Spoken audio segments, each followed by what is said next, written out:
تاني يا جماعه انا مش جاي اتكلم في تكنيكال اكاونتنج اور فاينانس عشان طيب.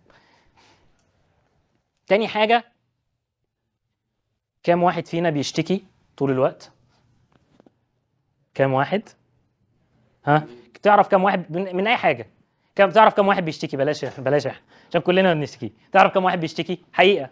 قول لي قول لي. ماشي، ما بتكلمش على السيتويشن الحالي في البلد، يعني بتكلم عموما.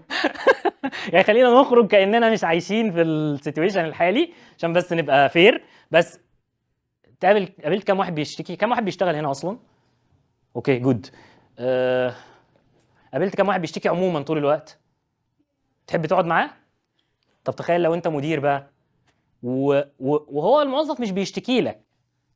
هو مش هيقدر يشتكي لك عشان انت راجل مدير، بس هيعمل ايه في التيم؟ هيبدا يرحل البيهيفير ده لكل الناس، والناس اللي بتشتغل بص، اي حد هيشتغل هيلاقي واحد نيجاتيف سبيكر، هو طول الوقت نيجاتيف. ايه ده؟ انا في 2015 تقريبا كنت اعتقد اي بليف ان انا بدات 2015 سي ام اي، وافتكر ان انا بعت ايميل للشركه كلها وانا رايح اخد الكورس. دي حقيقه ان انا هروح المكان الفلاني اخد كورس سي ام اي، فلو حد عايز يجي. ففي بعض الناس يعني قالوا لي ده انت تاخد سي ام اي دي صعبه قوي، دي مش عارف. انا ما بكلمكش في بيزنس بقى، اخرج بره البيزنس خالص. دي صعبه قوي، انت ازاي هتاخد سي ام اي؟ والله ده حصل. فاللي هو انا بطبيعتي وده سلوك عندي اصلا ملوش علاقه بالسيشن، ان انا مش بسمع اي حد. انا عندي منتورز معينين ممكن اسالهم.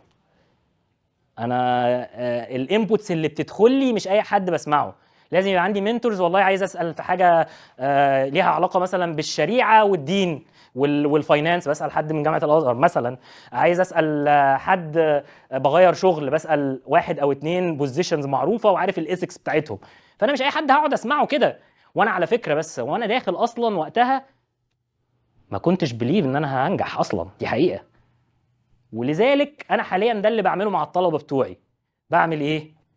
انا ما بقول له لو سمحت لما تدخل معايا اول شهر ما تفكرش في الامتحان انت هتنجح ولا هتسقط، فكر في النوليدج عشان اخرجه بره البريشر ده.